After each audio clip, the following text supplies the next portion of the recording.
Hello everyone, আমার নতুন একটা ব্লগে তোমাদের ওয়েলকাম। আজকে আমরা এসেছি একটা হোলসেল শপে। এবারে হয়তো তোমরা ভাববে যে আমরা কি নতুন কোনো বিজনেস স্টার্ট করছি। না, একদমই না, আমরা নতুন কোনো বিজনেস স্টার্ট করছি না। আমার মা এখান থেকে আজকে একটা শাড়ি কিনবে।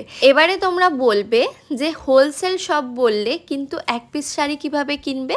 তো এই দোকানটা মেনলি হোলসেল, কিন্তু ওরা এক পিস দু পিসও সেল করে।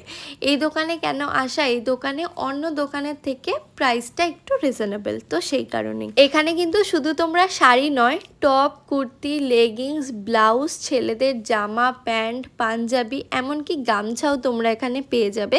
আমি জানি না সব কিছু বলতে পারলাম কিনা, মানে এক ছাদের তলায় তোমরা সমস্ত কিছু পেয়ে যাবে। আর একটা কথা, আমি কিন্তু এই দোকানের কোনো রকম প্রমোশন করছি না। আমরা এই দোকানটা থেকে বেশ কয়েকবার কেনাকাটা করেছি, আমাদের বেশ ভালো লেগেছে কালেকশন, তাই আজকে তোমাদের সাথে আমি একটা ভিডিওর মাধ্যমে শেয়ার করছি।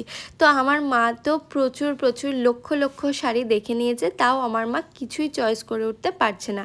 তারপরে ফাইনালি আমার চয়েসে প্লাস মায়েরও পছন্দ হয়েছে। মায়ের এই শাড়িটা খুব পছন্দ হয়েছে।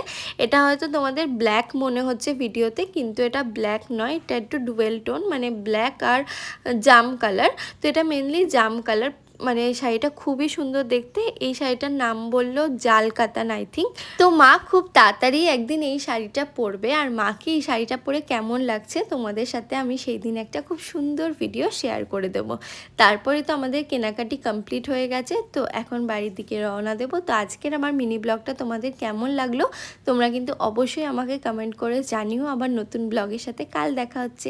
Bye bye, thanks for watching.